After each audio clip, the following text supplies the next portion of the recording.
आप सभी का स्वागत है। जैसे आपको पता है कि सबसे बड़ा चुनावी दंगल जिसके काउंटडाउन शुरू हो चुके हैं, 19 तारीख को आगामी इलेक्शन होने जा रहा है। इसी क्रम में हम ग्राम गड़ा में मौजूद हैं अपनी टीम के साथ, और जहां प्रधान पद पर प्रत्याशी हैं पिंटू जी, इनसे मुलाकात कर रहे हैं। इनकी बातचीत से पता करते हैं कि इनके विकास के लिए क्या इन्होंने योजनाएं बनाई हैं। इन सारी चीज़ों पर हम चर्चा करेंगे। सबसे पहले पिंटू जी, आपका बहुत बहुत स्वागत हमारे शो में। आप मुझे ये बताइए कि आपकी पारिवारिक पृष्ठभूमि क्या है? जी, सबसे पहले तो हम जो भी इस न्यूज़ को देख रहे हैं सभी के लिए हमारा हाथ जोड़कर नमस्कार।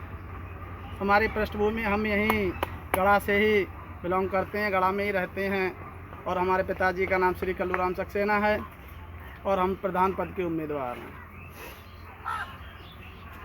पिंटू जी, अगर आप चुनाव जीत जाते हैं, मान लीजिए हर आदमी जीतने के लिए लड़ रहा है, हर एक लेकिन जीतेगा एक, लेकिन मैं फिर भी मानता हूँ कि अगर आप चुनाव जीत जाते हैं तो आप किस तरीके से विकास करेंगे? जो यहाँ की स्थिति में देख रहा हूँ तो बहुत ज़्यादा अच्छी नहीं दिख रही है मुझे। आप बताइए कि आप जीतते हैं तो आप क्या करेंगे? अगर प्रभु की कृपा हम पर होती है और हम इस चुनाव को जीतते हैं तो हम ज़्यादा से ज़्यादा प्रयास करके जो भी हमारे गांव की ये स्थिति है इसे ज़्यादा से ज़्यादा सुधारने का प्रयास करेंगे। चाहे वह स्कूल के बच्चों की पढ़ाई के रूप में है, चाहे जो नालियां यहाँ बह रही हैं, रास्ते चल रहे हैं, इन्हें सुधारने का प्रयास करेंगे। जैसा यहाँ दिख रहा है मुझे कि शासन से जो भी धन आवंटन हुआ होगा पिछले टाइम में, उसका बहुत ज़्यादा सदुपयोग नज़र नहीं आया मुझे। अगर आपके टाइम में भी शासन से धन मिलेगा तो आप उसका क्या करेंगे, क्या सदुपयोग करेंगे? नहीं, हम तो जो पिछले दौर में जो हुआ है उसका तो हमें जानकारी नहीं, क्या हुआ कैसा हुआ, लेकिन अगर हम पर ये प्रभु की कृपा हो रही है तो ज़्यादा से ज़्यादा हम प्रयास करेंगे और उसको जनहित में लगाने का प्रयास करेंगे। जैसे आवास का चल रहा है या शौचालय का चल रहा है जी, या बच्चों की पढ़ाई के लिए चल रहा है, तो इसमें आपकी प्राथमिकता क्या रहेगी? बिल्कुल बिल्कुल। सबसे पहले तो मैं यही सोचूंगा कि हमारे कल का भविष्य जो है, हमारे ये छोटे छोटे बच्चे हैं, ज़्यादा से ज़्यादा इनकी पढ़ाई के ऊपर ध्यान दिया जाए, और हमारी जो माताएं बहनें हैं बाहर ना जाकर अपने घरों में ही सुरक्षित रहकर, क्योंकि दौर ही ऐसा चल रहा है जो समाज के हित में भी नहीं है और है भी, तो उसको हम विचार में रखते हुए कि ज़्यादा से ज़्यादा उनकी शौचालय की व्यवस्था की जाए ताकि वो सुरक्षित अपने ही घर में रह सकें। एक और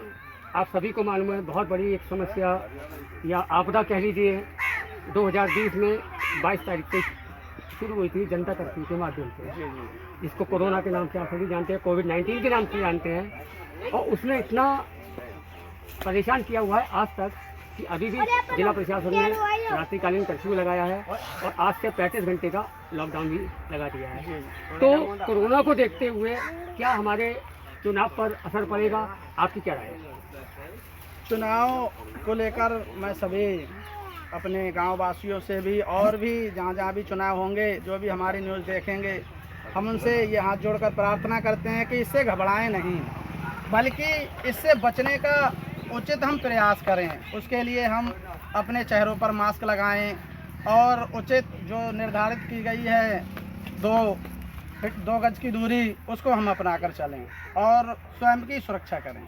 पिंटू भैया जिंदाबाद, पिंटू भैया जिंदाबाद, पिंटू भैया जिंदाबाद, चुनाव चिन्ह इमली, चुनाव चिन्ह इमली, चुनाव चिन्ह इमली। एक खासा समर्थकों में शोर, एक जज्बा बना हुआ है और एक जोश बना हुआ है।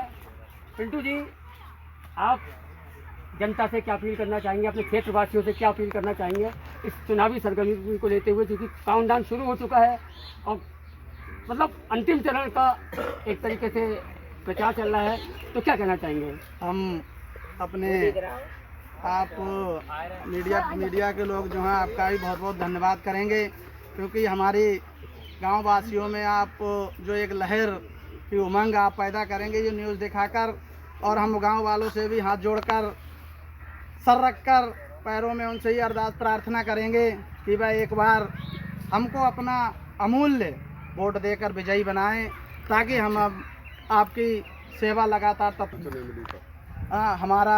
हम सभी का चुनाव निशान इमली है, इमली पर मोहर लगाकर हमें विजयी बनाएं। हम आपका तत्पर 24 घंटे आपकी सेवा में तैयार हैं। और आप अपने गुरु जी से क्या अरदास करेंगे? हम हमारे सतगुरु माता श्री सुदीक्षा जी महाराज से हमारी अरदास है कि जो उन्होंने हमें सेवाएं चाहे संगत के रूप में दी हैं, सत्संग के रूप में, उनसे भी हम ये अरदास करेंगे कि सभी ये भी जो है सेवा, ये भी एक सेवा है, इसको भी हमारी झोली में डालें ताकि हम इन सब का भी सुचारू रूप से विकास कर सकें और आपका भी सभी को यशोगान, आपके प्रीत प्यार सभी में बांट सकें। तो ये थे प्रधान पद पर चुनाव लड़ रहे प्रत्याशी पिंटू जी से साक्षात्कार, एक खास मुलाकात। मैं फर्स्ट पार्ट के साथ प्रशांत सक्सेना, अपने सहयोगी कैमरामैन सचिन जी के साथ। जय हिंद, जय भारत।